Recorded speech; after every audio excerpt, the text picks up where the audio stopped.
बच्चों को गमले का पौधा नहीं बनाना चाहिए, जंगल का वृक्ष जैसा बनाना चाहिए। देखिए, मोबाइल आज के समय का एडिक्शन भी है और हिंदी में कहें तो पूरी तरह से व्यसन है।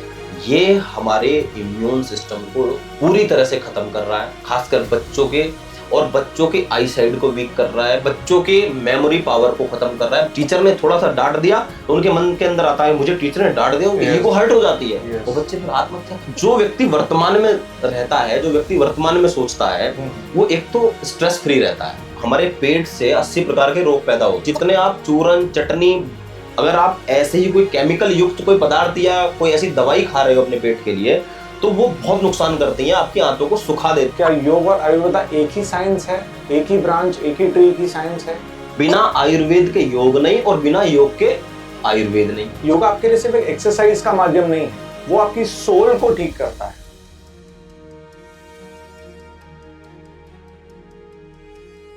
आज हमारे साथ जो पर्सनालिटी हैं, उन्होंने योगा के क्षेत्र में जो सिंप्लिसिटी प्रेजेंट की है, जिसके वजह से आज सोसाइटी में हजारों और लाखों ने उनकी टेक्निक्स को अपनाया है और योगा को अपने जीवन में इम्प्लीमेंट किया है, इनकलकेट किया है और उसके बेनिफिट्स उठाए हैं।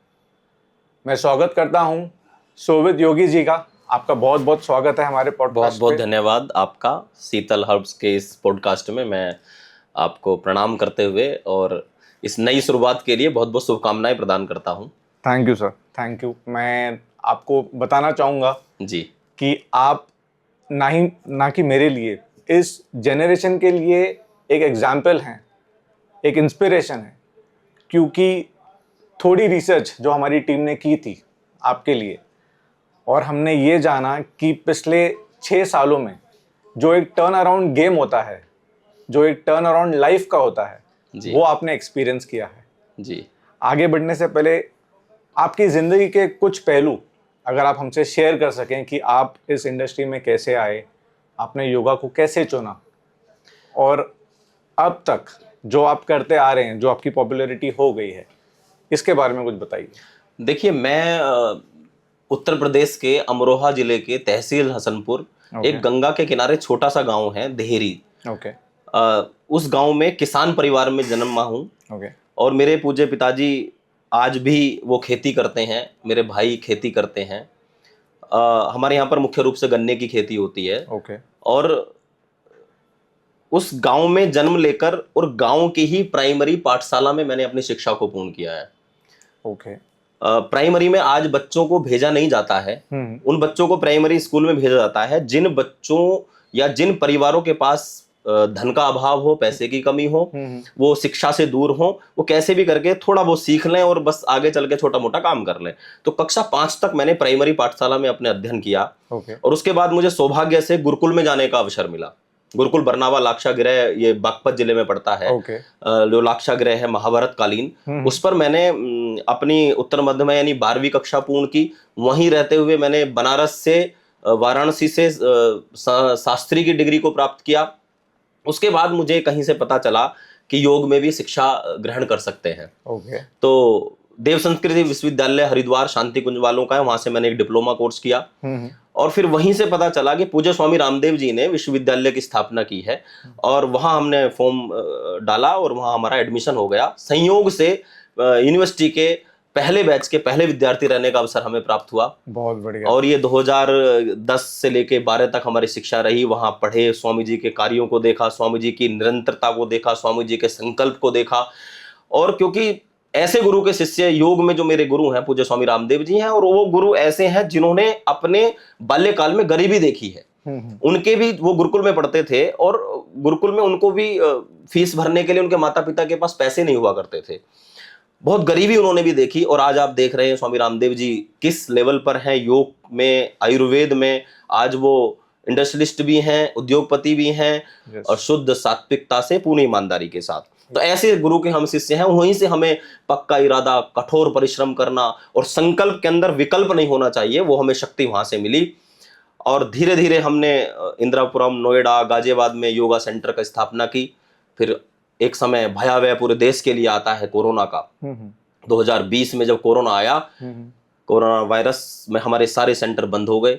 ओके। हम फिर से बैक फुट पे चले गए और फिर दोबारा अपने गांव जाने का अवसर प्राप्त हुआ। और गांव में जब हम पहुंचे तो गांव में वही कृषि खेती, जो खेत में हमारे लेबर काम करती थी, जो खेत में मजदूर काम करते थे, तो हमारे पिताजी ने कहा कि तुम सब आ गए हो तो अब लेबर का कोई काम नहीं है।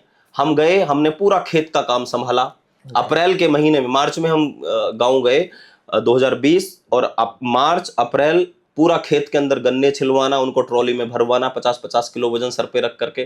कभी खेती की नहीं थी। मतलब अगर आप मार्च अप्रैल की बात कर रहे हैं तो भयानक धूप, भयानक गर्मी, मतलब चमड़ी बाहर आ जाए ऐसी ऐसी धूप होती है। मैं प्रयास करता था, मैं बोलता था कि हम सुबह 4 बजे खेत में चलेंगे और 10 बजे तक आ जाएंगे। तो मेरे भाई हैं, वो बोलते थे आ अपनी मर्जी से सकते हो, जाओगे हमारी मर्जी से गाँव। अरे बाप। तो हम वहां जाते थे, 4:30-5 बजे खेत में पहुंचे।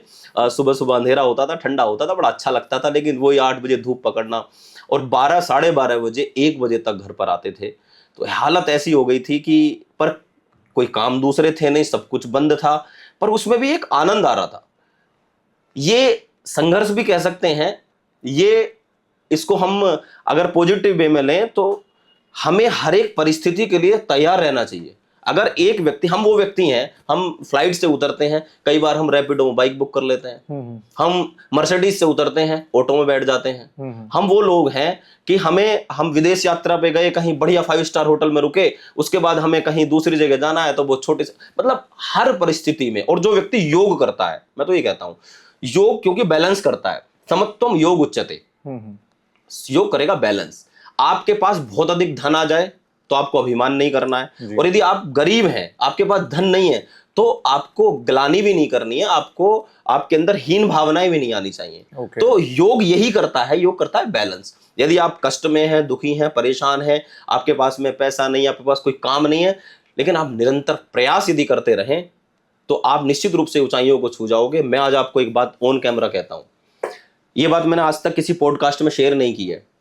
जब कोरोना में मैं गांव में पहुंचा तो मेरे ऊपर 25 लाख रुपए का कर्ज था।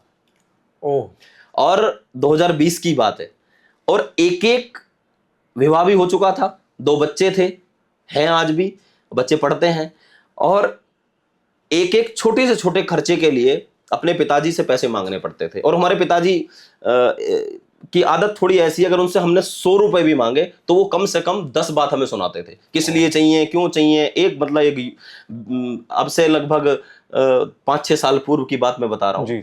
तो बहुत कष्ट होता था उस समय पर कि यार आज हमने अपने जीवन में बहुत कुछ किया भी, फिर इतना कर्ज हो गया, क्योंकि जब कोरोना आया तो कहीं सैलरी थी, कहीं किराए थे, कहीं और सेंटर के सब कुछ बंद हुआ। हमने प्रयास भी किया 2-3-4 महीने उसको रोक के रखें। एक गाड़ी थी, उसका एक्सीडेंट हुआ, वो भी खत्म हुई। मतलब बिल्कुल जीवन एक बार को, मेरे दोस्त और मेरे खुद पिताजी भी ये कहते थे कि जिस हालत में तू है ना बेटे, ऐसे में लोग सुसाइड कर लेते हैं। अब आप सोचिए कि आपके पास में धन नहीं है, मेंटली टॉर्चर भी हो रहे हैं, घर परिवार से भी हो रहे हैं, परंतु मैंने कभी, हम जैसे दोस्त हमारे मिलते थे और मैं हंसता था, बोलता था, मेरी थोड़ी आदत है, मैं बहिर्मुखी व्यक्ति हूं, मैं हंसता हूं, बोलता हूं, मस्ती करता हूं। और मेरे पिताजी उसको देख लें तो वो बोलते थे, देख दुष्ट, नालायक, इसको यही नहीं पता इसके ऊपर इतना कर्ज है और ये हंस रहा है, मजे ले रहा है। तो मेरा एक जवाब होता था कि जी, मेरे परेशान होने से, स्ट्रेस में आने से, तनाव में आने से अगर वो कर्ज से मुझे मुक्ति मिलती है तो मैं पूरे दिन सर पकड़ के बैठा रहूंगा। उसके लिए समय आएगा, मैं प्रयास करूंगा, परिश्रम करूंगा, और मैं उसको निश्चित रूप से अपने ऊपर से उतार दूंगा। ईश्वर की कृपा से मुझे कोरोना पहला जब गया, उस बीच में थोड़ा जब लॉकडाउन खुला तो मैं गुजरात चला गया। गांधीधाम एक जगह है, वहां गया, वहां होम सेशंस किए, ग्रुप सेशंस किए, और हमारी एक घुटने के दर्द की वीडियो अचानक से एक वायरल होती है। हम कभी कभी वीडियो डाल देते थे सोशल मीडिया पे, और फेसबुक पे एक वीडियो वायरल होती है, सीधी 5 मिलियन पे जाकर रुकती है। और मुश्किल से 48 घंटे में वो वीडियो 5 मिलियन पर रुकती है, और लगभग 40-50 हजार फॉलोवर हमारे फेसबुक पे आते हैं। इंस्टाग्राम पे तब हमारे 1200-1300 फॉलोवर हुआ करते थे। और फिर हमें वहीं से मन के अंदर आता है कि नहीं भाई, अब इस पे काम करना चाहिए। फिर हम अगले दिन एक वीडियो और बनाते हैं, एक ओप्पो का फोन हुआ करता था, फिर अगले दिन एक वीडियो बनाते हैं, फिर पोस्ट, वो वीडियो 20 मिलियन, अगली वीडियो 30 मिलियन, 35 मिलियन, ऐसे करते करते 1 महीने में 3.5 लाख फॉलोवर हमारे फेसबुक पर आए। बहुत बढ़िया। और उस समय तक भी 1000 फॉलोवर, सब्सक्राइबर यूट्यूब पे थे, और 1200-1500 फेसबुक पर, इंस्टाग्राम पर फॉलोवर थे। परंतु धीरे धीरे हमने इसकी ओर कदम बढ़ाया, और इंस्टाग्राम पर हम थोड़े सक्रिय हुए, मोज ऐप है एक, उस पे भी 5.5 लाख फॉलोवर हमारे हैं, और फेसबुक पे 14.5 लाख से ज़्यादा फॉलोवर हैं, और 2 लाख से ज़्यादा यूट्यूब पर भी सब्सक्राइबर हैं, 8.5 लाख से ज़्यादा इंस्टाग्राम पर भी फॉलोवर हैं। तो अब ऐसा समय है, आज वर्तमान की मैं बात करूंगा कि ऑनलाइन क्लास हमारी चली, हमारी ऑनलाइन क्लास में 400-400 500-500 लोग हो जाते हैं, 1200 रुपये हम फीस लेते हैं। तो इससे हमारी कमाई का भी आइडिया आपको लग जाएगा। तो हमने वो सब कर्ज से मुक्ति ली और अपने जीवन को आगे बढ़ाया। और मैं हर एक व्यक्ति को कहना चाहता हूं कि जैसा समय आज है वो कल नहीं होगा। यदि आज आप परेशान हैं, किसी भी परेशानी में, कोई भी दुख आपके सामने है, जब आप रात को सोएंगे तो अगले दिन वो दुख ऑटोमेटिक हल्का ही मिलेगा आपको। और जैसे जैसे दिन बीतता चला जाएगा वो आपका कष्ट ऑटोमेटिक कम होता चला जाएगा। बस आप संकल्प बनाएं, कठोर परिश्रम करें, अपना जो लक्ष्य है उसके ऊपर ध्यान दें, तो आपको सफलताएं मिल जाएंगी। ये छोटे मोटे कर्ज और ये सब चीजों से कोई बड़ी बात नहीं होती हैं। अमिताभ बच्चन जी के विषय में भी जानते हैं कि कितना उनके ऊपर करोड़ों रुपए का कर्ज हो गया था, और उन्होंने कुछ ही समय में उसको उतार के, और आज वो कई हजार करोड़ के व्यक्ति हैं। तो हमें निरंतर प्रयास करना है, संकल्प लेना है और आगे बढ़ना है। बहुत बढ़िया sir. I mean this is a inspiration for the generation in today's time कि आज के लोग या आजकल की जो पीढ़ी है वो डिप्रेशन में बहुत जल्दी आ जाती है, पर आप जिससे गुजर चुके हैं, और शायद जैसे आपने कहा, आपके पिताजी ने जो कहा आपके एक्सपीरियंस से कि दूसरा कोई होता तो सुसाइड कर लेता। So hats off to you sir, believe me. आज इतने लोग आपको फॉलो करते हैं, और जैसे आपने योगा को सिंप्लीफाइड किया है, ये ख्याल आपको कब आया? मतलब जब आप 2020 उस दौर से गुजर रहे थे जहाँ पे नेक्स्ट डे, दूसरे दिन का सूरज हम देख पाए या नहीं देख पाए, इस तरह की स्थिति थी कि आने वाला फ्यूचर पूरा डार्क में है, तो उस समय आपके दिमाग में क्या चल रहा था कि चीजें सामान्य हो या ना हो, मुझे योग को आगे लेके जाना है? क्या ये विचार तब भी आपके दिमाग में था? देखिए, मैं ना बहुत ज्यादा आगे की सोचता नहीं हूँ। मैं प्रेजेंट में जीने की कोशिश करता हूँ। मैं अभी आपसे बात कर रहा हूँ और मैं बस यहां तक सोच रहा हूँ। अब आप बताइए, आप मेरे से बात कर रहे हैं, मैं आपसे बात कर रहा हूँ, कैसा लग रहा है? बहुत बढ़िया लग रहा है। और अभी मैं ये सोचने लगूं कि मेरी शाम को 5 बजे की फ्लाइट है, तो मुझे जल्दी जल्दी खत्म करके निकलना है, तो क्या होगा? मुझे अभी स्ट्रेस आ जाएगा, टेंशन आ जाएगी। अभी मैं सोचने लगूं कि अभी मेरी एक मीटिंग है, मुझे वहां पहुंचना है, या आपको कोई काम आ जाए, तो अभी टेंशन आ जाएगी, बिल्कुल स्ट्रेस में आ जाएगा व्यक्ति। बिल्कुल। तो ये जो व्यक्ति वर्तमान में रहता है, जो व्यक्ति वर्तमान में सोचता है, वो एक तो स्ट्रेस फ्री रहता है।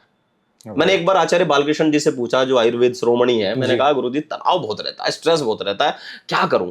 कि बेटे वर्तमान में रहा करो, प्रेजेंट में जीना सीखो। बहुत बढ़िया। कब बात ही खत्म। मैंने बहुत विचार किया इसके ऊपर। हाँ यार, ये तो बात सच है भाई। अभी दूसरी चीज के विषय में सोचने लगे, होगा नहीं होगा, कहीं फ्लाइट कैंसिल ना हो जाए, कहीं मैं पहुंच पाऊंगा कि नहीं पहुंच पाऊंगा, ट्रैफिक में ना फंस जाऊं, कहीं ऐसा सोचने लगूं तो मैं अभी ये पॉडकास्ट भी नहीं कर पाऊंगा। नहीं, खत्म।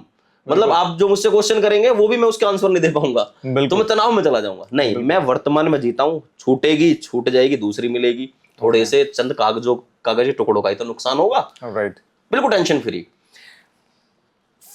योगा को मैंने कभी ये सोचा ही नहीं था कि मैं सोशल मीडिया पर वायरल होऊंगा। अच्छा। क्योंकि मैं जो कर रहा था, बस वीडियो डाल दिया, और अपने 9 सेशन चलते थे। बड़े बड़े उद्योगपति गांधीधाम में रहते हैं, 2-2, 4-4, 5-5 हजार करोड़ के, उनको मैं योग कराता था उनके घर पे जाके, और ठीक ठाक अमाउंट वो मुझे देते थे। मेरा काम बढ़िया चल रहा था जी, और सारे कर्ज से मुक्त हो चुका था। अब जब वीडियो मैंने पोस्ट की, बहुत सरल वीडियो है, घुटने के दर्द की 3-4 आसन उसमें बताए हैं, वो जैसी वायरल हुई, तुम उसी पैटर्न को फॉलो करते हुए। अच्छा, मैंने देखा भी है, मैंने एक बार बहुत अध्ययन किया, मैं कहा नहीं, आज मैं कुछ साइंटिफिक देता हूँ पब्लिक को। तो बड़े तरीके से वीडियो, तो मुश्किल से 50,000 पे जाके वीडियो रुक गई, चली नहीं। मैंने कहा नहीं, लोग ना अब बनावट नहीं चाहते, हम जैसे हैं। मैं आपसे अगर बात कर रहा हूँ पॉडकास्ट में, वैसा ही हूँ। पीछे ऑफ कैमरा बात कर रहा था, तब भी मैं वैसा ही था। अभी आप कभी और कहीं मिलेंगे तो मैं वैसा ही मिलूंगा। और यही नहीं, आप किसी इवेंट मिलेंगे जिसमें 5,000 लोग मेरे सामने खड़े होंगे, तब भी मैं ऐसा ही मिलूंगा आपको। तो मैं ये चाहता हूं कि जैसा मैं हूं, मुझे जब लोग वैसा ही पसंद कर रहे हैं, तो मैं क्यों बनावट करूं, क्यों अपने अंदर बनावट लेके आऊं? और योग को सरल पूज्य स्वामी रामदेव जी ने किया। सबसे ज्यादा सरल तो योग को रोग से जोड़ा। आश्रमों में करते थे लोग, गुरुकुलों में करते थे लोग, योग को नहीं जानते थे। परंतु स्वामी रामदेव जी ने योग को रोग से जब जोड़ा, जब पता चला कि कपालभाति प्राणायाम के करने से पेट कम होता है, कपालभाति प्राणायाम के करने से इम्यून सिस्टम स्ट्रांग होता है, कपालभाति प्राणायाम के करने से आपके डाइजेशन सिस्टम स्ट्रांग होता है, आपका मेटाबॉलिक सिस्टम स्ट्रांग होता है, कपालभाति प्राणायाम के करने से आपका स्ट्रेस दूर हो जाता है, आई साइड की प्रॉब्लम दूर होती है, अनुलोम विलोम प्राणायाम के करने से आपके अंदर जितनी भी नस नाड़ियां हैं, हमारा आयुर्वेद में 72,72,10,202 नस नाड़ियों का वर्णन मिलता है, उनको सबको शुद्ध, पवित्र और एक्टिवेट अनुलोम विलोम प्राणायाम करता है। तो जब लोगों को पता चला कि अनुलोम, अरे इस नाक से सांस लिया, इससे छोड़ा, इससे लिया, इससे छोड़ा, ऐसे ही करने से आपको स्ट्रेस में एंजाइटी, डिप्रेशन, इंसोमिनिया जैसे रोग, काम, क्रोध, लोभ, मोह, ईर्ष्या जैसे ये मन के रोग, विकार दूर हो सकते हैं। तो हम क्यों ना करें, क्यों हम दवाइयां खाएं? जब स्वामी रामदेव जी ने कहा कि खड़े हो जाओ, उठो, दौड़ो, सुबह सुबह निकल जाओ आप पार्कों के अंदर, आप करिए योग और आप हो जाइए निरोग, तो लोग उठे और दौड़े। उन्होंने इतना सरल किया और फिर हमें जब अवसर मिला हमने और सरल कर दिया। हमने तो कहा भाई अगर घुटने में दर्द है तो ये 3 एक्सरसाइज कर लो, आपकी कमर में दर्द है तो ये 3 एक्सरसाइज कर लो, हाइट नहीं बढ़ रही है ये 2 एक्सरसाइज कर लो।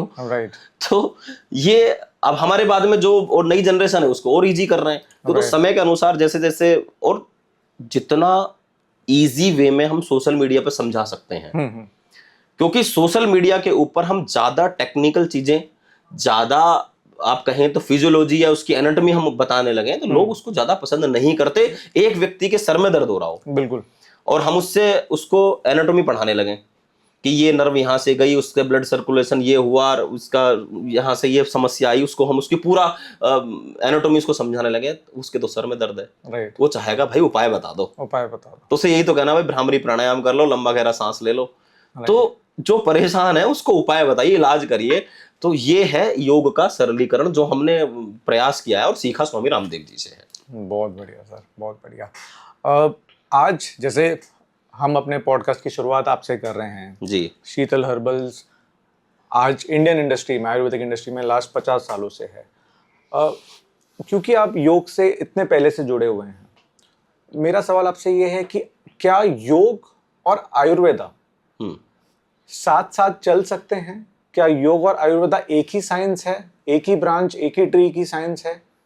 आपका क्या विचार है? देखिए बहुत अच्छा क्वेश्चन है आपका। योग और आयुर्वेद एक साथ चल नहीं सकते, चल रहे हैं और चलना भी चाहिए। स्वामी रामदेव जी क्या कर रहे हैं जी, योग कराया, आयुर्वेद से जोड़ा। कुछ ऐसे रोग हैं, देखिए योग आपको फिट रख सकता है जी। यदि आपको कोई रोग हो गया तो आपको आयुर्वेद की शरण में जाना पड़ेगा जी।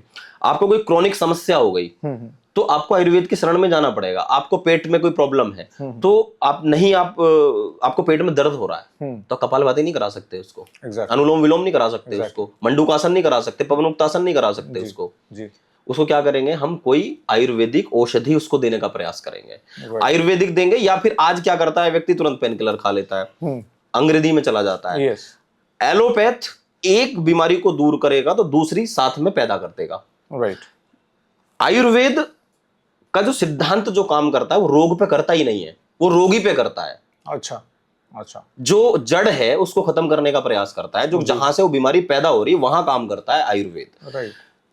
एलोपैथी कहाँ काम करता है कि जो आपको एलर्जी हो रही है, जुकाम हो रहा है, आप तुरंत एक कोई भी एंटी एलर्जी कोई भी दवाई लेंगे, वो थोड़े समय के लिए उसको वहीं का वहीं सुखा देगा, ठहरा देगा, आप सोचेंगे ठीक हो गया, लेकिन 15 दिन बाद फिर जी। अब आयुर्वेद की जब दवाई लेने जाएंगे तो आप उसको जब सेवन करेंगे तो आप वो बढ़ेगा। क्यों? क्योंकि वो उसको बाहर फेंक रहा है, वो निकाल रहा है, उसको हील कर रहा है अंदर से। अच्छा। वो बढ़ेगा। अब नजला आया तो वो और तेज हो जाएगा 2 दिन 3 दिन, फिर उसके बाद वो धीरे धीरे ठीक होना शुरू हो जाएगा। और आयुर्वेद समदोषा समाग्निश्च शम धातु मलक क्रिया प्रसन्नात्मेंद्रिय मना स्वस्थित्य विधीयते। स्वास्थ्य की डेफिनेशन क्या है, परिभाषा क्या है? सम दोष, आपके वात पित्त कफ आपके सम होने चाहिए। सम दोषा समाग्निश्च, आपकी अग्नियां सम होनी चाहिए, आपकी धातुएं सम होनी चाहिए, और आपके मल की क्रिया भी ठीक होनी चाहिए। और सबसे बड़ी बात जिसपे मैं ज्यादा जोर देता हूं, प्रसन्न आत्मेंद्रिय मना, प्रसन्न आत्मा, इंद्रिया और मन आपके यदि प्रसन्न है तो वो व्यक्ति स्वस्थ है। राइट। जिसकी मन, आत्मा, इंद्रियां प्रसन्न है वो व्यक्ति स्वस्थ है, वो निरोगी है। और स्वस्थ का अर्थ है स्वयं में स्थित। स्वास्थ्य का अर्थ ये नहीं है कि मुझे बुखार, ना जुकाम, ना खांसी, ना पेट में दर्द, ना कमर में दर्द, ना नी पेन, ना बैक पेन, ना एड़ी में दर्द, ये है ही नहीं। जो स्वयं में स्थित है वो स्वस्थ है। स्वयं में स्थित कैसे? कि भाई वो उसकी आत्मा, उसका मन, उसकी इंद्रियां यानी उसकी आंखें, उसकी 5 कर्मेंद्रियां, 5 ज्ञान इंद्रियां, वो प्रसन्न है भाई। आंख, और ये भी एक स्वास्थ्य है, वो आंखों से गलत देख नहीं रहा है। ऐसा नहीं कि आंखों से दिख नहीं रहा है। हम मानते हैं आंखों का कि आंखों से दिख नहीं रहा है, हम बीमार हैं। नहीं, आंखों से गलत देखना नहीं है, राइट, कानों से गलत सुनना नहीं है, मुंह से गलत बोलना नहीं है, हाथों से गलत कुछ करना नहीं है, पैरों को गलत स्थान पर लेकर के जाना नहीं है, और अंदर जाइए तो मन में कुछ गलत विचारना भी नहीं है। और जो व्यक्ति ऐसा है वो स्वस्थ है। यही कह रहा है आपका अष्टांग योग। राइट। यम नियम में क्या कहा गया है? अहिंसा, सत्य, अस्तेय, ब्रह्मचर्य और अपरिग्रह। नियम में कहा शोच, संतोष, तप और स्वाध्याय। तो ये इंटरनल और एक्सटर्नल, आंतरिक और बाह्य सुचिता है, ये सब आयुर्वेद से ही जुड़ा हुआ है। बिना आयुर्वेद के योग नहीं और बिना योग के आयुर्वेद नहीं। ये दोनों एक दूसरे के पूरक हैं। राइट। आप स्वस्थ रहना चाहते हो तो योग करो, यदि आप बीमार हो चुके हो तो आयुर्वेद की शरण में जाओ। Got it. तो आपका जीवन निरोगी होकर के आगे बढ़ेगा। बहुत बढ़िया एक्सप्लेनेशन दिया सर आपने। आई थिंक इससे ये प्रूव होता है कि आयुर्वेदिक एंड योगा, अगर हम इन दोनों का कॉम्बिनेशन अपने लाइफ में लाएं जी, तो आई थिंक इंडिविजुअल हमेशा हेल्दी ही रहेगा। बिल्कुल। राइट। और जैसे आपने कहा कि योगा आपके लिए सिर्फ एक एक्सरसाइज का माध्यम नहीं है, वो आपकी सोल को ठीक करता है, वो अंदर से आपको ठीक करता है। सच बात यह है कि आज के समय में लोग ना योग का मतलब यही समझते हैं कि जितने आसन कर लिए वो योग है, जी जी, प्राणायाम कर लिए वो योग है जी। ये केवल योग के 2 अंग हैं। अगर केवल अष्टांग योग की बात करूं महर्षि पतंजलि की, यम, नियम, आसन, प्राणायाम, प्रत्याहार, धारणा, ध्यान और समाधि, अष्टांग योग है। योग के 8 अंग हैं, और उसमें प्राणायाम, आसन केवल 2 अंग हैं। आप सोचिए, योग, ये तो मैंने केवल अष्टांग योग की बात की है। उसके बाद भगवत गीता की आप बात करोगे, श्रीमद भगवान श्री कृष्ण योग के विषय में, लय योग, मंत्र योग, तंत्र योग, ज्ञान योग, भक्ति योग, उसमें भी दुनिया भर के योग के विषय में चर्चा की गई है। उसके भी डेप्थ में हम नहीं जाएंगे। हम आसन और प्राणायाम के विषय में थोड़ा सा जान लें कि आसन आपको आपके शरीर को फिट रखता है, फ्लेक्सिबिलिटी रहती है, लचीला बनाते हैं, और प्राणायाम आपको इंटरनली हील करते हैं जी। आसन से ज्यादा इफेक्टिव प्राणायाम होते हैं, जिसमें कि क्लास में 45 मिनट आसन और 15 मिनट प्राणायाम करते हैं लोग। बल्कि लोग 5 मिनट भी प्राणायाम नहीं करना चाहते हैं। और प्राणायाम से ज्यादा इफेक्टिव ध्यान होता है, और ध्यान से ज्यादा इफेक्टिव समाधि होती है। समाधि ऋषि मुनियों का काम है, लेकिन ध्यान हम सबका कार्य है जी। प्राणायाम जो आसन कर रहा है, और देखिए ये योग का अर्थ क्या है? जोड़ना जी। जोड़ना किसका है? किसको किसके साथ जोड़ना है? आत्मा को परमात्मा के साथ जोड़ने का नाम है योग। ये इसीलिए था पहले। भाई हमें परमात्मा की प्राप्ति करने के लिए क्या करना है? आज तो बहुत सारे साधन है। अगर क्रिश्चियन से पूछोगे तो वो अपना बता देंगे, किसी हिंदू से पूछोगे वो अपना बता देंगे, किसी मुस्लिम से पूछोगे वो अपना बताएंगे, किसी सिख से पूछोगे वो अपना बताएंगे। और इसके अलावा हिंदुओं में तो 1,500-2 हजार है तरीके। भाई वो किसी देवी को मान रहा है, कोई किसी गुरु को मान रहा है, कोई इसका चेला है, कोई उसका चेला है। जो प्रेमानंद जी को मान रहा है वो केवल उन्हीं के पास जाएगा। जो संत रामपाल को मान रहा है, जो कि आज की डेट में जेल में, उसको भी लोग मान रहे हैं। आसाराम बापू को भी लोग मान रहे हैं कि यही ये सत्य है, इन्होंने जो मुझे बता दिया, इसके अलावा कोई और रास्ता नहीं है। हिंदुओं में ज्यादा बुरा हाल है। बिल्कुल। पर योग एक माध्यम था परमपिता परमात्मा को प्राप्त करने का। योग का अर्थ है जोड़ना। शिव की शक्ति के साथ मिलन योग है। अच्छा। मन का प्राण के साथ मिलन योग है। मन जब प्राण के साथ, यानी मन जब आपका श्वासों के साथ कनेक्ट हो जाता है तो आपका ध्यान लगना प्रारंभ हो जाता है। और यह क्रिया प्राणायाम के माध्यम से ही संभव हो सकती है। और चले वाते चलम चित्तम निश्चले निश्चलम भवेत योगी स्थाणुत्तमाप्नोति वायुम योगी निरोधयेत। हमारे शास्त्र कहते हैं जैसे आकाश में हवा चलती है, उस हवा के चलने से पेड़ों के पत्ते हिलते हैं, ऐसे ही जब हमारा प्राण हमारे वश में होता है तो हमारा मन, यानी हमारा प्राणायाम करने से हमारा प्राण नियंत्रण में आ जाता है, उसका नियमन होने लगता है, तो हमारा मन भी वश में हो जाता है। और जब मन वश में हो जाता है तो आप सोचिए, जैसे आप कई बार ऐसा कहते हैं ना कि मैं बस आज तो ना 5 सेकंड के लिए मेरा ध्यान लगा, अब आंखें बंद करके पूजा में, इबादत में कहीं बैठते हैं तो कहते हैं कि 5 सेकंड के लिए मेरा मन ठहरा। तो वो 5 सेकंड के लिए, उस 5 सेकंड में यदि कोई प्रार्थना आपने कर दी परमात्मा से, भगवान से कोई संकल्प ले लिया, तो वो बलवान होने के चांस उसके बहुत ज्यादा रहते हैं, कि पूर्ण होने की, मनोकामना पूर्ण होने के चांस ज्यादा रहते हैं। बिल्कुल। अगर वो 5 सेकंड आपका 1 घंटे बन जाए, या 50 सेकंड बन जाए, या 1 मिनट बन जाए, आपका मन ठहरना शुरू हो जाए, तो आप सोचिए कि आपके मन के अंदर आपके परमात्मा की भक्ति या उपासना कितनी आपकी प्रबल हो जाएगी। क्योंकि जो योग है ये परमात्मा की उपासना के लिए था पहले, लेकिन शरीर और जो शरीर को जो स्वस्थ बनाने के लिए, जिसके लिए बहुत छोटी सी प्रक्रिया है, उसमें दिए गए आसन। राइट। और प्राणायाम के करने से इंटरनली आपके हार्ट के लिए, ब्रेन के लिए, और आपके लंग्स के लिए, फेफड़ों के लिए, आपकी पूरे नर्वस सिस्टम पर काम करता है प्राणायाम। और मैं फिर कहता हूं, आप जिम करो, एरोबिक करो, रनिंग करो, जुम्बा करो, फिटनेस के लिए आप चाहे पिलाटेस करो, कुछ भी करो, परंतु 15 मिनट प्राणायाम करना मत भूलना। प्राणायाम जरूर किया करो, क्योंकि प्राणायाम जीवनी शक्ति है।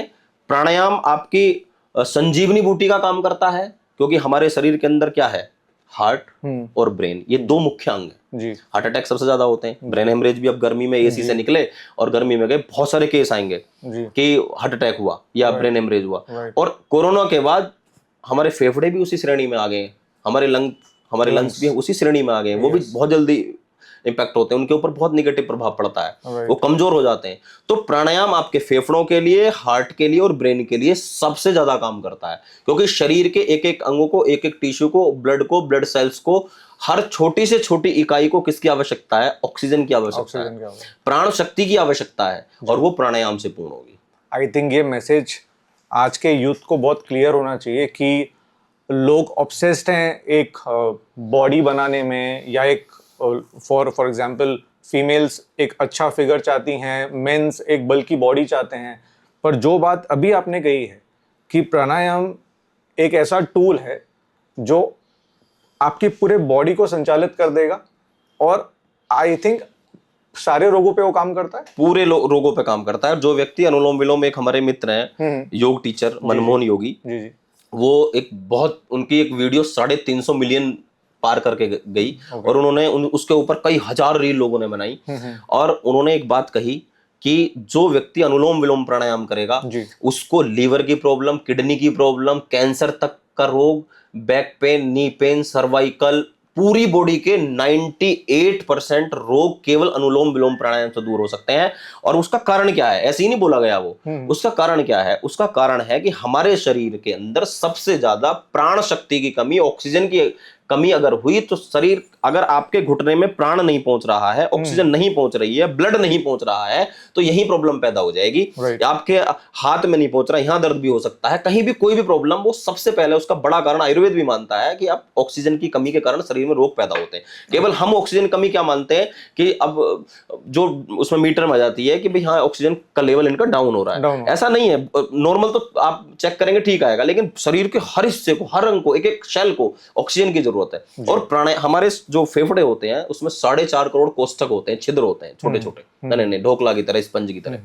तो वो नॉर्मल जब ब्रीदिंग हम करते हैं तो उसमें वो 2.5 करोड़ या 3 करोड़ के आसपास एक्टिवेट हो पाते हैं, और जब प्राणायाम करते हैं तो पूरा का पूरा आपका ऑक्सीजन से भर जाते हैं, 4.5 करोड़ एक्टिवेट हो जाते हैं, और हार्ट को कम मेहनत करनी पड़ती है, पूरी बॉडी के अंदर ब्लड के साथ ऑक्सीजन चली जाती है। तो इसलिए अनुलोम विलोम प्राणायाम ज्यादा काम करता है। और देखो का बात क्या है, 5 मिनट में बोर हो जाते हैं जी, मैक्सिमम 10 मिनट नहीं कर पाएंगे जी। जो व्यक्ति आधा घंटे से लेके 45-50 मिनट तक अकेले अनुलोम विलोम प्राणायाम को करे, और उसको कोई बीमारी है उसके अंदर, और माइंड सेट बना के करे, केवल ऐसा ही नहीं है, इनके साथ श्रद्धा और विश्वास बड़ा जुड़ा हुआ है। अब जैसे आप अनुलोम विलोम कर रहे हैं तो उसके साथ अपने मन को भी कनेक्ट करो। आपने अंगूठे से नाक, अगर आप ऐसे करते रहे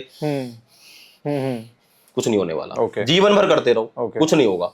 लेकिन आपने यही प्राणायाम ऐसे किया,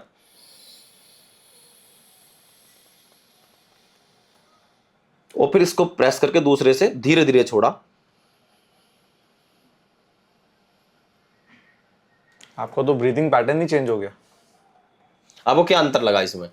जैसे आप नॉर्मल अपने जैसे लोग करते हैं, करने के लिए जो करते हैं, जैसे आपने पहले किया, एकदम अभी जब इसमें हमने ब्रीथिंग अंतर ली, सिर्फ ये किया है मैंने कि ये इसको डीप, स्लो और लॉन्ग कर दिया है। ओके, ये इसका तरीका ये धीरे धीरे, लंबा और गहरा। जितना लंबा गहरा आप लेंगे, आप 10 सेकंड में सांस अंदर भरिए और 10 सेकंड में सांस को बाहर छोड़िए, नहीं करते हैं लोग। लगे पड़े हैं पार्कों में, गलत कर रहे हैं। क्या फायदा है? कुछ नहीं होने वाला।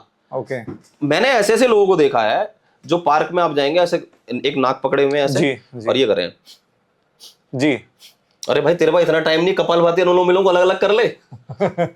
वो दोनों को एक साथ कर रहे हैं, कितना गलत कर रहे हैं। मतलब कपालभाति प्राणायाम को स्वामी रामदेव जी धरती की संजीवनी बूटी बोलते हैं। ओके, और मैं कहता हूं कि भस्त्रिका, ये और कपालभाति, अनुलोम विलोम और भ्रामरी, ये भ्रामरी है। इन चारों प्राणायाम को जो व्यक्ति आधा घंटे प्रतिदिन कर लेगा वो बीमार नहीं होगा, हार्ट अटैक नहीं होगा, ब्रेन हेमरेज नहीं होगा। ओके, क्विक क्वेश्चन, क्योंकि हम सब मेट्रो सिटीज में रहते हैं, अब जो आप बता रहे हैं, तो अगर किसको ये शुरुआत करनी है प्राणायाम और अनुलोम विलोम से, तो स्टार्ट कितने टाइम से करें? सबसे इंपॉर्टेंट क्वेश्चन ये। नहीं, बहुत बहुत अच्छा क्वेश्चन है। भस्त्रिका प्राणायाम जो हमने ये किया जी, ये करो 2 से 3 मिनट केवल। ओके, कपालभाति कम से कम 5 मिनट, यदि आपको कोई रोग नहीं है तो 5 मिनट तो कम से कम करिए। ओके, 10 मिनट अनुलोम विलोम करिए, ओके, 3, 5, 10 और 11 बार भ्रामरी प्राणायाम करिए। ये भी मैंने बहुत शॉर्ट में बताया, इसको देखिए कैसे करना है। ऐसे बिल्कुल बीच की अंगुलियां आंखों पे रखो, अंगूठे से कान को बंद करो और सांस को अंदर भरिए।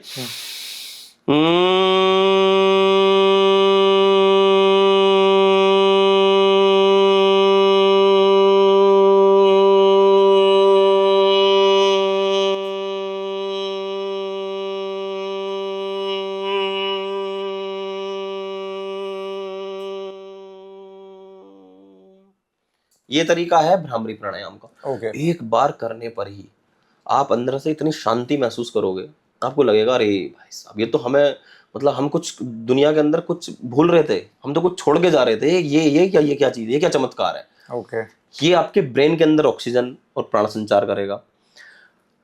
ये 4 प्राणायाम आई थिंक प्रत्येक धर्म, आपने जो टाइम दिया वो 20 मिनट्स का टाइम है, 20 मिनट। हाँ 20 मिनट, मतलब जिनको कोई प्रॉब्लम नहीं है। Yes. अब अगर मान लो किसी को कोई प्रॉब्लम हो गई है, कोई मान लो किसी के पास टाइम नहीं है और भाई मुझे बेली फैट खत्म करना, तो आधा घंटा कपालभाति कर लो। ओके, करो आप 1 महीने लगातार, ओके, लेकिन आधा घंटा घड़ी देख के करना है। अच्छा। अपनी ईमानदारी से। अच्छा, और जंक फूड, फास्ट फूड, मैदा, मीठा, चाय को छोड़ दो। अच्छा। घर का नॉर्मल खाना खाओ। ये देखिए आप बिल्कुल ये फ्लैट हो जाएगा आधे घंटे करने से। आधे घंटे करने से। अब मुझसे लोग ये पूछते हैं कि क्या जिम में जाना जरूरी है? आपने नहीं किया क्वेश्चन, जी, ठीक है। बहुत सारे लोग पूछते हैं कि जिम जाना जरूरी है क्या, 6 पैक बनाने के लिए या बॉडी बनाने के लिए। भाई मेरे में कुछ कमी दिख रही है, मैं आज तक जिम नहीं गया, मैं आज तक नहीं गया जिम। हालांकि इस तरीके के वस्त्र में कम धारण करता हूँ जी। मेरे कुर्ते पजामे और इस तरीके की चीजें ज्यादा मिलेंगी। टचवुड आप काफी फिट लग रहे हैं और ऐसा लग रहा है कि आप जिम जाते हैं। नहीं, मैं आज तक जिम गया ही नहीं हूँ। ओके, मतलब मैंने जिम में योगा क्लास देने तो गया हूँ, अच्छा, पर मैं कभी डंबल नहीं ऐसे उठा के देखा एक बार भी। वेट्स ट्रेनिंग नहीं किया आपने? कभी कुछ नहीं किया मैंने ऐसा। मैं योग करता हूँ, 108 सूर्य नमस्कार कर लेता हूँ आराम से, और 20-25 सूर्य नमस्कार डेली। और मेरे 8 सेशन होते हैं, उनमें से 1-2 सेशन, एक सुबह में एक शाम में, मैं अपना पसीना उन्हीं के साथ बहाता हूँ। अच्छा, और खाने पीने का बहुत ध्यान रखता हूँ। मैं ये ध्यान रखता हूँ कि भाई कहीं ऐसी चीजें ना खाई जाए जो मतलब मुझे नुकसान दे, मेरे लीवर को नुकसान दे। मैंने अभी 15 दिन पहले ही फुल बॉडी टेस्ट कराया, ओके, तो बच्चों जैसे टेस्ट आए मेरे, कि कुछ है ही नहीं, अच्छा, कोई समस्या ही नहीं, किसी प्रकार की बड़ी प्रसन्नता मिलती है। भाई मैं भी, मेरी 35 साल की उम्र हो रही है, और इस उम्र में जो है थोड़े बहुत तो लीवर में, किडनी में या कोलेस्ट्रॉल थोड़ा बहुत तो आ ही जाता है। बिल्कुल, एक भी सिंगल दवाई नहीं लेता हूँ, बहुत और परमात्मा से प्रार्थना करता हूँ ऐसा ही चलता भी रहूं। नहीं, ऐसे ही चलते रहें। लाखों लोगों का सपोर्ट और दुआएं आपके साथ है, क्योंकि आपने बहुत से लोगों को ठीक किया है। आपने अपने इंस्टाग्राम के जो हैंडल से बहुत सिंपल एक्सरसाइजेस बताई है, जिसमें मैंने देखा कि जो एल्डरली लोग हैं, एल्डरली जो ये बोलते थे कि हमारे लिए शायद ये पॉसिबल नहीं होगा करना, उनको आपने कैसे ये विश्वास दिलाया कि ये सिंपल एक्सरसाइजेस आप कर सकते हैं? और अगर आप कमेंट्स भी देखें, अगर आपके YouTube चैनल पे भी देखें, तो उन्होंने बहुत सारी कमेंट्स लिखे कि हम ठीक हो गए, हमारे घुटने का दर्द गायब हो गया, या हमारा नी पेन पूरा निकल गया है।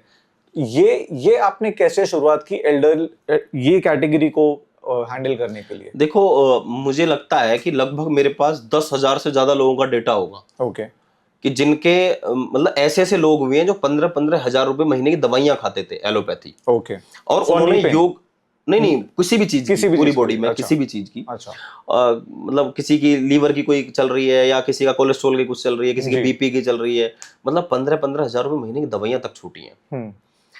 ये मैं नहीं होता हूँ कुछ करने वाला, मेरी तो एक सही गाइडेंस रहती है कि भाई योग कर लो और रेगुलर कर लो, जो हम करा रहे हैं केवल उसको फॉलो कर लो, अलग से भी कुछ मत करो। मेरे से पूछते हैं आपकी क्लास करने के बाद हमें वॉक करनी चाहिए, मगर आवश्यकता नहीं, हम 1 घंटे में आपका ठीक ठाक जूस निकाल लेंगे। अच्छा। और सही तरीका, सही टेक्निक अगर उनको दे दी तो ये दवाइयां सब बंद हो जाती हैं। घुटने का दर्द एक ऐसा दर्द है आज देश के अंदर कि जिसको आप देखोगे तो मतलब बहुत ज्यादा मिलता है, और मैं पाकिस्तान में बहुत ज्यादा है ये प्रॉब्लम, मेरी वीडियोस पाकिस्तान में बहुत ज्यादा देखी जाती हैं। अच्छा। और हमें पता चल जाता है, हम उनसे बात तो नहीं करते, उनके मतलब हालत ज्यादा खराब है, तो इसलिए हम थोड़े से उनसे अवॉइड करते हैं। वो लोग क्लास लेना चाहते हैं, उनका दुर्भाग्य है कि हम उनको क्लास भी नहीं दे सकते। अच्छा। वो हमारी ऑनलाइन क्लास लेना चाहते हैं, पेड क्लास लेना चाहते हैं, हम उनको नहीं दे सकते। पाकिस्तान से आपको रिक्वेस्ट आती बहुत है? आती हैं, मतलब कॉल्स आती हैं, लेकिन हमारे उनके संबंध इतने मधुर हैं कि हम अपनी जान जोखिम में नहीं डालना चाहते, अच्छा।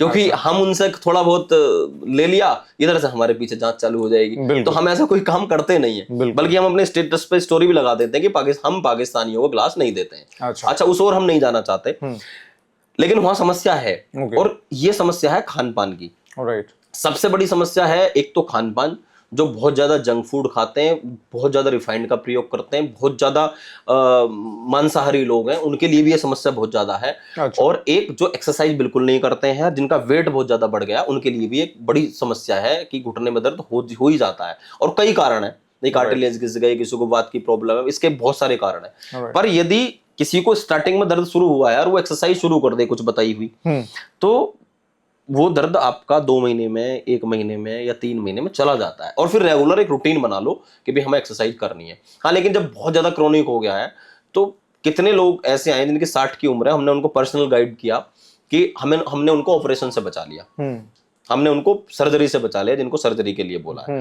अच्छा, मैं उसमें हम कुछ एक चीजें घर की जो संबंधित आयुर्वेदिक चीजें हैं, हम उनको भी कोशिश करते हैं कि भाई आप मेथी का, रात को मेथी भिगो दो, सुबह उसको खाना शुरू कर दो। एक हम ऑयल भी बता देते हैं लोगों को कि तिल के तेल में थोड़ा लहसुन और अदरक, लौंग और अजवाइन, ये आप उबाल लीजिए अच्छा सा, इसको गुनगुना करके, और अपने उसको मालिश करना शुरू कर दीजिए। तो इससे भी घुटने के दर्द में और जॉइंट्स पेन में काफी लाभ मिल जाता है। तो और बहुत सारी चीजें, एक तो ना जब लाइफस्टाइल चेंज हो जाती है, तो निश्चित रूप से मैं कहता हूं कि घुटने का दर्द दूर हो सकता है। आगे बढ़ते हुए मुझे सिर्फ ये जानना है कि क्या आपने किसी पेशेंट को जो आपके पास आया होगा, कुड बी लेडी या जेंट्स, कोई भी होगा, जिनको घुटने की प्रॉब्लम थी, जो बहुत कॉमन है आज की तारीख में, आपने उनको योग और आयुर्वेदा के द्वारा कैसे ठीक किया और कितने टाइम में ठीक किया? क्या ऐसी केस स्टडी है आपके पास? देखिए, ऐसी बहुत सारी स्टडी मेरे पास हैं, क्योंकि जो डेली योग कर रहे हैं और कहीं ना कहीं थोड़ा वो आयुर्वेदिक या घरेलू नुस्खों का प्रयोग कर रहे हैं, तो वो ठीक हो ही जाते हैं। हमने कहा कि 3 से 4 एक्सरसाइज है, खासकर घुटने के दर्द की, और उन 3 से 4 एक्सरसाइज को सुबह शाम करिए। जब आप डॉक्टर की दवाई दोनों समय ले सकते हो, तो एक्सरसाइज भी 2 समय कम से कम आपको करनी है। बिल्कुल। और साथ में आप घर में बहुत सारे आयुर्वेदिक तरीके हैं। आप तिल के तेल में अजवाइन है, लौंग है, लहसुन है और अदरक है, इनको पका लीजिए, इसकी मालिश करिए। और मैंने अभी पिछले कुछ दिनों से मैं एक शीतल आयुर्वेदा को फॉलो कर रहा था, और बहुत दिन से मैंने उनके प्रोडक्ट कुछ देखे, किसी ने मुझे रिकमेंड किया था, तो मैंने जैसे देखा कि उनके कुछ प्रोडक्ट हैं, जैसे बैक पेन है, जॉइंट्स पेन है, अर्थराइटिस की प्रॉब्लम है, तो इनका ये जो मेरे हाथ में इस समय है, तो ऑर्थोफिक्स जो एक क्रीम है और एक तेल है, इसका प्रयोग मैंने कुछ पेशेंट के ऊपर कराया, और उनको दिया कि भाई ये लगा के देखो। और इसका लगाने का भी बहुत सरल तरीका है, जैसे क्रीम आप लगा सकते हो, बस पंखा, डायरेक्ट हवा नहीं लगनी चाहिए, और क्रीम लगा के गर्म पट्टी अगर आप बांध लेते हो तो बहुत ज्यादा लाभ करता है। ऐसे ही तेल है, और तेल को भी आप सुबह शाम आप इसको अच्छे से मालिश करके गर्म पट्टी आप बांध लीजिए, डायरेक्ट पंखा इसके ऊपर नहीं लगे, तो ये बहुत जबरदस्त रिजल्ट मैंने देखा है। क्योंकि जिन लोगों को मैंने अब तक दिया है उनका ये आया है कि हमें योगी जी 15 दिन में बड़ा जबरदस्त लाभ मिला है। और मैं कहता हूं कि जिसने 1 महीने या 3 महीने इसका प्रयोग कर लिया तो वो उसका दर्द संभवतः पूरी तरह से हमेशा के लिए चला जाएगा। बस साथ में एक्सरसाइज करते रहो और डेली रूटीन योग अभ्यास करते रहिए, तो ये आपका दर्द के लिए, और जो घुटने का दर्द है, जॉइंट्स पेन है, कहीं भी आपके रिस्ट में भी पेन है, शोल्डर में भी पेन है, बैक में भी पेन है, मैं तो कहता हूँ नर्वस सिस्टम में, नसों में भी अगर आपको पेन रहता है तो उसमें भी ये बहुत लाभ करता है, यदि सही से अगर इसका प्रयोग कर लिया और रेगुलर कर लिया तो। ग्रेट, मतलब 3 महीनों के अंदर पेशेंट्स को काफी फायदा पहुंचा है। बिल्कुल। सुरेश जी, एक और समस्या, क्योंकि जैसे हम मेट्रो सिटीज में रहते हैं, कॉन्स्टिपेशन एक बहुत ही बड़ा प्रॉब्लम है, और ये ना कि इंडिया में, ग्लोबली सब जगह पे ये बहुत बड़ा प्रॉब्लम है। कॉन्स्टिपेशन के लिए योग और आयुर्वेदा में ऐसे क्या कॉम्बिनेशंस हैं जो हम यूज कर सकते हैं? देखिए, हमारा जो शरीर है, हमारे पेट से 80 प्रकार के रोग पैदा होते हैं अगर आपका पेट खराब है जी। यदि किसी को कब्ज है, कॉन्स्टिपेशन की समस्या है, तो आज सुबह यदि पेट साफ नहीं हुआ तो उसका दिन पूरा खराब चला जाता है। बिल्कुल। सर में दर्द पूरे दिन, गैस, एसिडिटी, खट्टी डकारें, वो परेशान रहता है।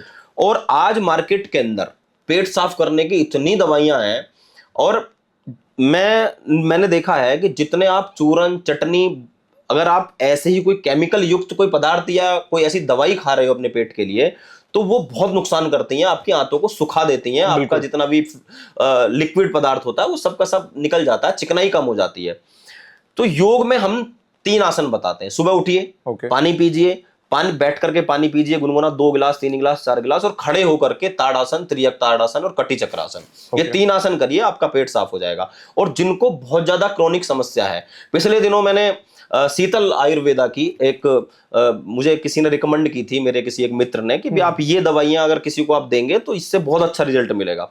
तो एक सीटोलेक्स करके एक औषधि है, आयुर्वेदिक है पूरी तरह से, और मैंने जितना भी इसके बारे में पढ़ा है और जाना है, ये कब्ज के लिए, आपकी गैस के लिए, अपच के लिए, जो पेट फूलता है उसके लिए, खासकर जिसका पेट साफ नहीं होता है तो उसके लिए अगर आप इसकी एक टैबलेट आप ले लेते हो रात को गुनगुने पानी से, तो सुबह आपका पेट बड़ा जबरदस्त साफ होता है। साथ में योग करते रहिए, खाने को जितना हो सकता है चबा चबा करके खाइए, और यदि आपने रात को हैवी खाना खाया और खाते तुरंत सो गए हैं तो कहीं ना कहीं आपको ये समस्याएं पैदा होती हैं।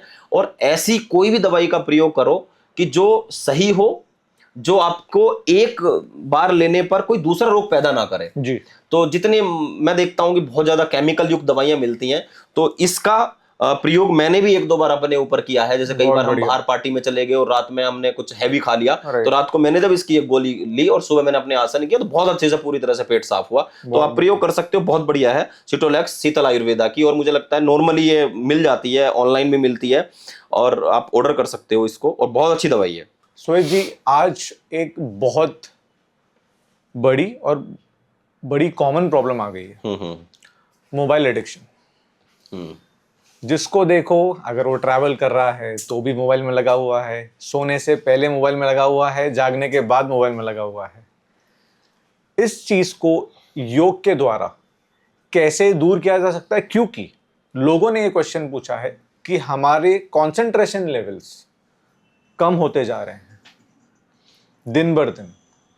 सो ये एक मेजर इशू हो गया है, लोग इसका सोल्यूशन ढूंढ नहीं पा रहे हैं क्योंकि एडिक्शन, लत लग गई है उस चीज की। देखिए, मोबाइल एडिक्शन नहीं, मैं तो इसको आज के समय का एक व्यसन मानता हूं। राइट। देखिए, मोबाइल आज के समय का एडिक्शन भी है, और हिंदी में कहें तो पूरी तरह से व्यसन है। जैसे आजकल एक खुले रहते हैं ना कि नशा मुक्ति केंद्र जी, तो एक समय ऐसा आएगा कि मोबाइल से छुड़वाएं, मोबाइल से, हमारे यहाँ पर मोबाइल एडिक्शन से बचने के उपाय बताए जाते हैं, ऐसे ऐसे केंद्र खुलेंगे, मुझे ऐसा लगता है भविष्य में। मोबाइल ने हमारी घड़ी को खत्म कर दिया, अलार्म को खत्म कर दिया, हमारी डायरी को खत्म कर दिया। बिल्कुल मोबाइल ने, और पता नहीं हमारे जीवन से हमारी मेमोरी को खत्म कर दिया। बिल्कुल। अगर मैं आपसे पूछूं आपको इस समय कितने मोबाइल नंबर याद है, यदि आपने जल्दी में कोई दूसरा मोबाइल नंबर लिया होगा वो आपको याद नहीं होगा। मेरे पास इस समय पे जो एक पब्लिक नंबर है, एक प्राइवेट नंबर है। मेरा पब्लिक नंबर मुझे याद है, प्राइवेट नंबर मुझे अभी तक याद नहीं हुआ है। क्यों? क्योंकि हमने उसको कभी पढ़ के ही नहीं देखा है, और पढ़ के भी देखे तो एकदम से याद नहीं होता है। हम पहले कभी रास्ते में जाते थे, ड्राइव करके जा रहे हैं तो हमें रास्ते याद हो जाते थे, तो आज वो भी याद नहीं होते कि हम लोकेशन से चले जाते हैं। अच्छी बात है, कहीं ना कहीं लाभ भी है तो कहीं ना कहीं नुकसान है।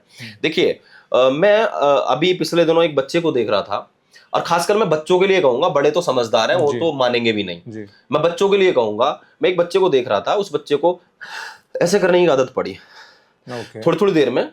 तो मेरे पास फोन आया कि जी वो योगी जी, इस बच्चे को ऐसे लेने की, सांस लेने की आदत पड़ी हुई है। तो मैंने कहा कि एक बार डॉक्टर को दिखाओ। वो डॉक्टर के पास गए और डॉक्टर ने बोला कुछ भी नहीं है, कोई समस्या नहीं है। बस अचानक से मेरे दिमाग ने क्लिक किया, बताइए मोबाइल कितने समय देख लेती है? कहने मोबाइल तो 6-6 7-7 घंटे देखती है, इससे भी ज्यादा देख लेती है, बल्कि 7-8 साल की बच्ची। मैंने कहा मोबाइल दूर करो इसका, अच्छा थोड़े दिन परेशानी होगी। हमने उसका मोबाइल दूर किया, उसके घर वालों ने मतलब पूरा टाइट किया कि मोबाइल नहीं दिखाना है। तो वो समस्या उसकी मुश्किल से 5-6 दिन में, 10 दिन में खत्म हो गई। ओह, क्या है ये? कोई बीमारी नहीं है जी। वो एडिक्ट हो चुकी थी, उसको पता ही नहीं था कि सांस कब लेना, मोबाइल में घुस चुकी थी। बस अचानक जो थोड़ी देर सांस नहीं लिया, अचानक से एकदम से सांस लेती थी। अच्छा, वो सांस लेना भूल जाते हैं बच्चे। आप सोचिए, मोबाइल देखते देखते आपने बहुत सारी वीडियोस देखी होंगी, बच्चे के अंदर शिवरिंग हो रही है, वाइब्रेशन सी हो रही है, वो सांस से कांप रहे हैं, उनको फिट पड़ रहे हैं। राइट। ये हमारे इम्यून सिस्टम को पूरी तरह से खत्म कर रहा है, खासकर बच्चों के, और बच्चों के आई साइड को वीक कर रहा है, बच्चों के मेमोरी पावर को खत्म कर रहा है। बड़ों की तो कर ही रहा है, बड़ों का तो फिर भी चल जाता है काम, लेकिन बच्चों की मेमोरी पावर को खत्म कर रहा है। सीधा सीधा ब्रेन के ऊपर इफेक्ट डाल रहा है, हमारे नर्वस सिस्टम के ऊपर इफेक्ट डाल रहा है, हमारे श्वासों के ऊपर, हार्ट के ऊपर इफेक्ट डाल रहा है। तो इसलिए जितना हो सकता है इसको बचाइए। अब सावधानी हमें थोड़ा ये रखना है कि कम से कम रात को बच्चों को मोबाइल ना दें। बिल्कुल, रात को उनको किताबें दें, किताब पढ़ते पढ़ते, पुस्तकें पढ़ते पढ़ते, अपने होमवर्क करते करते वो सो जाएंगे।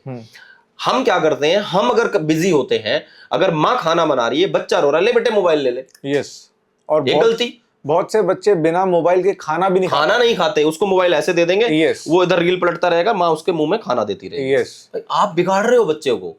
बच्चे को क्या पता है। और आप गहराई में जाइए, जब माँ प्रेग्नेंट होती है, प्रेगनेंसी के दौरान मोबाइल चलाती है, वो पूरे दिन लेट कर रील स्क्रॉल कर रही होती है, और जब बच्चा जन्म लेता है, वो थोड़े दिन बाद ही उसके छोटे से आगे मोबाइल लगाइए तो तुरंत मोबाइल को देखने लगता है। वाओ, क्योंकि अब अभिमन्यु से अंदाजा लगाइए, अगर कोई कहे कि बच्चा गर्भ के अंदर कुछ नहीं सीख रहा है, माँ जो सोच रही है, जो कर रही है गर्भावस्था के दौरान, जो देख रही है, वो उस बच्चे के अंदर जा रहा है। ध्यान रखना, जो सोच रही है वो उस बच्चे के अंदर, जो खा रही है वो उस बच्चे के अंदर जा रहा है जी। तो बस ये ध्यान रखना है कि कम से कम, अगर आपने ये गलती प्रेगनेंसी के दौरान कर ली है, पर आगे बच्चे को मोबाइल, अपने कामों में बिजी होने के लिए बच्चे को मोबाइल मत दो, क्योंकि वरना ऐसी स्थिति आएगी कि आप बच्चे से मोबाइल छुड़ा नहीं सकते, और फिर आपको आगे चल के बहुत सारी बीमारियों का सामना करना पड़ेगा। अब दूसरा ध्यान ये रखना है कि बच्चे अंधेरे में, या बड़े भी अंधेरे में मोबाइल ना देखें, वरना आंखें चली जाएंगी। ओके। अभी तक मेरे घर के अंदर बड़े बुजुर्गों में भी किसी को चश्मा नहीं है। अच्छा। और मेरे यहाँ तो मतलब ही नहीं है, क्योंकि अंधेरे में मोबाइल ना, सुबह उठ करके अंधेरे में मोबाइल, या सुबह उठते के साथ ही मोबाइल नहीं चलाना है, सीधा इफेक्ट, क्योंकि बहुत नजदीक होती है उसकी स्क्रीन। बिल्कुल। और दूसरी चीज मैं कहता हूं कि खासकर रात को सोते समय, चाहे बड़े हैं चाहे छोटे हैं, वो जब सोए तो 1 घंटे पहले स्क्रीन लेस हो जाए।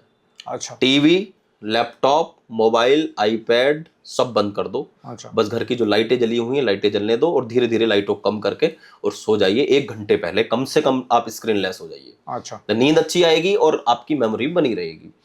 वरना तो समस्याएं आगे चल के आपको पता है कि मोबाइल के कारण कितनी आएंगी। अब दूसरा पक्ष हम ये रखते हैं कि हमारी तो रील ही मोबाइल में देखी जाती है। बिल्कुल भाई, हम अगर ये शिक्षा अभी तो व्यक्ति मोबाइल पे ही लेगा, अब टीवी तो खोल के बैठेगा नहीं। राइट।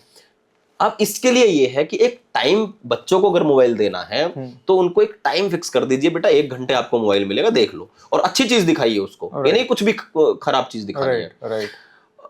सुबह 1 घंटा दे दिया, स्कूल से आने के बाद 1 घंटा दे दिया। एक टाइम फिक्स करोगे, कम से कम 15 वर्ष तक आप बच्चा आपके कंट्रोल में होता है, जब तक वो वयस्क जवान नहीं होता है, तो 15 वर्षों तक आप उसको रोक सकते हो और आगे चल के उसकी लिमिट बनी जाएगी। मैं रात को 9:30 बजे अपने मोबाइल को फ्लाइट मोड पर डाल देता हूँ। अच्छा अच्छा। और 10:30 या 11 में सोता हूँ। मुझे कई बार लोग 10 बजे कॉल करते हैं, जी आपका नंबर बंद आया था। मैं कल भी करके देखना, बंद आएगा। अच्छा। और जब तक मैं सुबह उठूंगा, अच्छा, तब तक मेरा बंद रहेगा मोबाइल। उठने के आधा घंटे बाद फोन को ऑन करता हूँ, करते हैं। फिर छोड़ देता हूँ कि किसी का मैसेज तो नहीं है, किसी क्लास का कोई कुछ तो नहीं है, किसी को किसी दूसरे बैच के लिए तो नहीं पूछा है, क्योंकि हमारी ऑनलाइन क्लासेस चलती हैं सुबह 5 से 6, 6 से 7, 7 10 से 8, 10 8 15 से 9, 15 9:30 से 10:30, फिर शाम को 5 से 6, 6 से 7, 7 से 7, इतनी ऑनलाइन क्लास चलती हैं। दिन में हमारी यूके और यूएस में ऑनलाइन क्लास चलती हैं। सैटरडे संडे में थोड़ा फ्री रहता हूँ, मंडे टू फ्राइडे हमारी क्लासेस चलती हैं। तो बस सुबह फिर 15-20 मिनट सारे मैसेज वगैरह देख के और अपनी दिनचर्या अपनी शुरू हो जाती है। बहुत बढ़िया। दिन में मैं 1-2 घंटे के लिए विश्राम करता हूं, तो उस समय अपना फोन बंद कर देता हूं। अच्छा।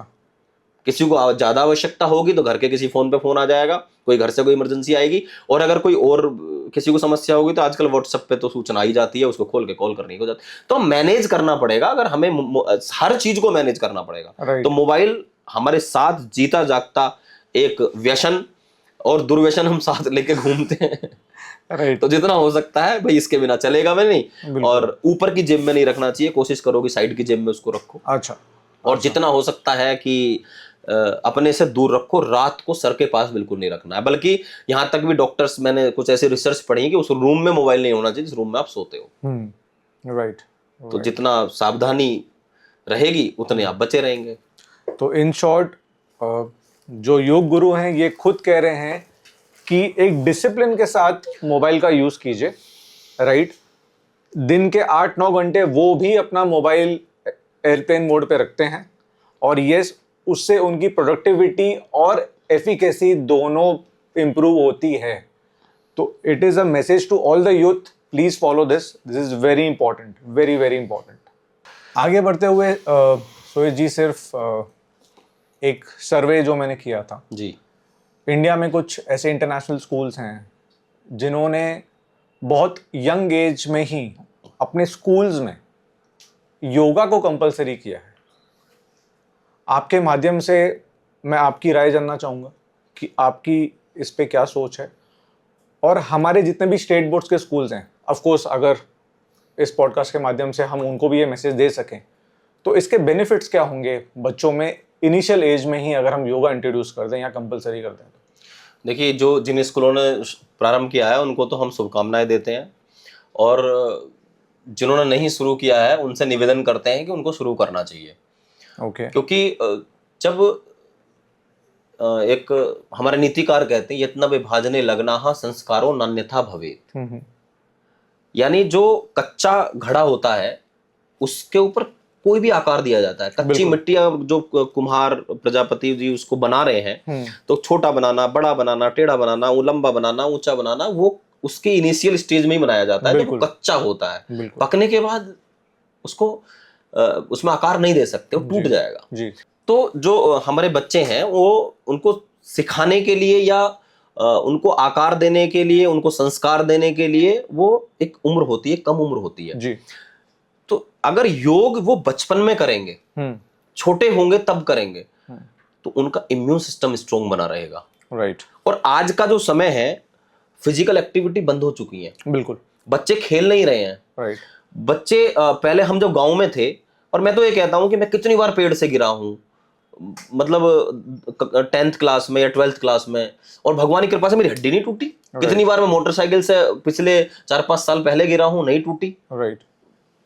ईश्वर की कृपा से टचवुड नहीं टूटनी चाहिए। पर इसका कारण है कि हमने दूध पिया है और हम बचपन से मिट्टी में खेले हैं। बिल्कुल। हम बचपन से धूप में, गर्मी में, बरसात में कहां छाते हुआ करते थे गांव में। बिल्कुल।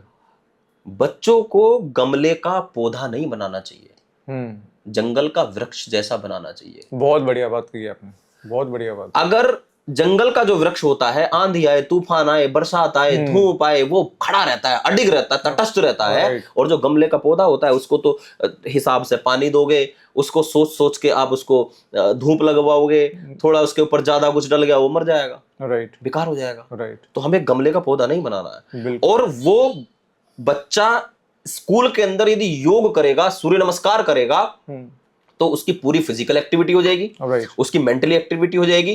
प्राणायाम कर लेगा तो उसके फेफड़े, लंग, ये आपका मेमोरी पावर स्ट्रांग हो जाएगी, कंसंट्रेशन उसकी बन जाएगी। तो इसलिए जिन स्कूलों ने योग को प्रारंभ नहीं किया है उनको योग प्रारंभ करना चाहिए, क्योंकि आपके बच्चे जब योग करेंगे वो अधिक से अधिक उनके नंबर आएंगे, और जब उनके नंबर आएंगे तो आपका स्कूल आगे बढ़ेगा। दूसरे बच्चों को, दूसरे स्कूल को जब पता चलेगा इस स्कूल में तो योग भी कराया जाता है, क्योंकि प्रत्येक पेरेंट्स, प्रत्येक माँ बाप ये चाहते हैं कि मेरा बच्चा स्वस्थ रहे, मेरे बच्चे के अंदर। और जो व्यक्ति योग करता है, योग बैलेंस करता है, जो व्यक्ति योग करता है, जो बच्चा योग करता है उसके अंदर हीन भावनाएं नहीं आती। जो बच्चा योग करता है उसके अंदर सुसाइड करने की भावनाएं नहीं आती। जो बच्चा योग करता है वो आत्महत्या नहीं करेगा। और आज स्कूलों में बच्चे आत्महत्या कर लेते हैं। टीचर ने थोड़ा सा डांट दिया तो उनके मन के अंदर आता है मुझे टीचर ने डांट दिया, उनकी ईगो हर्ट हो जाती है। वो बच्चे फिर आत्महत्या कर लेते हैं, दीवारों से कूद जाते हैं, फांसी लगा लेते हैं। किसने सिखाया उनको छोटी उम्र में कि तुम आत्महत्या कर लो? मैं गुरुकुल में पढ़ा हूं, मुझे प्रसन्नता होती है। हम सुबह 4 बजे अगर नहीं उठते थे, हमें पीट के उठाया जाता था। और आज किसी बच्चे को कोई पेरेंट, टीचर अगर डांट दे तो घर से कॉल जाती है या स्कूल में पहुंच जाते हैं कि मेरे बच्चे को डांटा क्यों। और वही बच्चा जब बड़ा होकर के तुम डांटते हो तो बच्चा सुसाइड कर लेता है। बिल्कुल। तो इसीलिए मैं कहता हूं कि योग करेगा तो योग केवल फिजिकली फिट नहीं, मेंटली भी फिट रखेगा, स्पिरिचुअली फिट रखेगा, आपकी विल पावर को बना के रखेगा, आपको बैलेंस करके रखेगा। सुख दुख लाभ हानि हर फील्ड में अगर उसके नंबर कम आए तब, नंबर अधिक आए तब, उसको ज्यादा कुछ मिलेगा तो उसमें एक्साइटेड, बहुत ज्यादा खुश नहीं होगा, ज्यादा उसको कोई दुख मिला तो उसमें बहुत ज्यादा परेशान नहीं होगा। तो योग हमारे जीवन की जीवनी शक्ति है। भगवान श्री कृष्ण श्रीमद् भगवद गीता में कहते हैं योगः कर्मसु कौशलम, यानी कर्म में कुशलता ही योग है।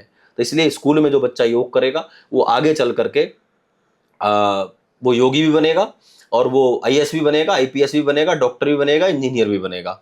नहीं तो बड़े होकर भी डॉक्टर करवाएंगे योग। बहुत बढ़िया सर, बहुत बढ़िया। To all the subscribers and watchers of this video, मैं सबसे रिक्वेस्ट करूंगा, even the government, the chief minister over here, अगर हम स्कूल्स में योगा कंपलसरी कर सकें, और आज हमारे योग गुरु के माध्यम से हमने ये जान लिया कि yoga mentally, physically, emotionally, intellectually, spiritually सारे टेक्निक्स में आपकी ओवरऑल ग्रोथ करता है। This is yoga for you. Sohit ji, बहुत बहुत शुक्रिया हमसे जुड़ने के लिए, अपना टाइम निकालने के लिए। आज आपसे बहुत सारी जानकारी मिली, और आई थिंक हमारे सब्सक्राइबर्स को भी वही इंफॉर्मेशन मिलेगी और वो बहुत यूजफुल होगी। और मैं अंत में एक बात कहना चाहूंगा आपको रोक के, कि शीतल आयुर्वेदा के साथ में बैठ करके ये 50 वर्षों से काम कर रहे हैं फील्ड में, और बहुत सारे इनके प्रोडक्ट इस समय मेरे सामने भी रखे हुए हैं, और कुछ प्रोडक्ट मैंने अपने शिष्यों के साथ प्रयोग कराए हैं। और अंत में ये जितना चाहे पेन रिलीफ हो, बैक पेन हो, नी पेन हो, सर्वाइकल हो, जॉइंट्स पेन हो, इसके लिए इनके पास तेल है, क्रीम है, और कई तरीके के प्रोडक्ट हैं। पेट के लिए है, यहाँ तक कि वेट लॉस के लिए भी है, और ब्रेन के लिए भी टॉनिक है, और बहुत सारे प्रोडक्ट इनके मार्केट में अवेलेबल हैं। और मैं जब से इनको जान रहा हूं, मैंने प्रयोग करना शुरू किया है, और 50 वर्षों से, बल्कि 55 वर्षों से ये काम कर रहे हैं आयुर्वेद में, एक्सपर्ट्स हैं आयुर्वेदा के। और आप इनसे जुड़ सकते हो, और इस वीडियो को पूरा देखना, एक एक कमेंट करके आप जरूर बताना कि आपको कैसा लगा। और यदि आप हमसे कोई पर्सनल प्रश्न करना चाहते हैं तो आप उस पर अपना कमेंट लिख के अपना कोई क्वेश्चन उस पर आप कर सकते हो, तो हमारी टीम या हम उस पर कोई और दोबारा कोई वीडियो आपको लेकर के आएंगे। Thank you so much for watching the podcast. आज हमने देखा कि जो हमारे योगा एक्सपर्ट सोहित जी हैं, इन्होंने आयुर्वेदा और योगा के कॉम्बिनेशंस को हम अपने डेली रूटीन में कैसे इम्प्लीमेंट कर सकते हैं, इस पे एम्फसाइज किया। और इसको बच्चों से लेके बुजुर्गों तक जो भी प्रॉब्लम्स हमने डिस्कस किए, चाहे वो मोबाइल एडिक्शन हो, चाहे वो कॉन्स्टिपेशन हो, चाहे वो नी प्रॉब्लम्स हो, वो कितने सिंपल तरीकों से घर बैठे हम इन प्रॉब्लम्स को सॉल्व कर सकते हैं और अपनी लाइफ आसान कर सकते हैं। आने वाले हफ्तों में हम आपको योगा और आयुर्वेदा के और भी बेनिफिट्स नए पॉडकास्ट के माध्यम से आप तक पहुंचाएंगे। Stay tuned with us, be healthy, be happy. Thank you.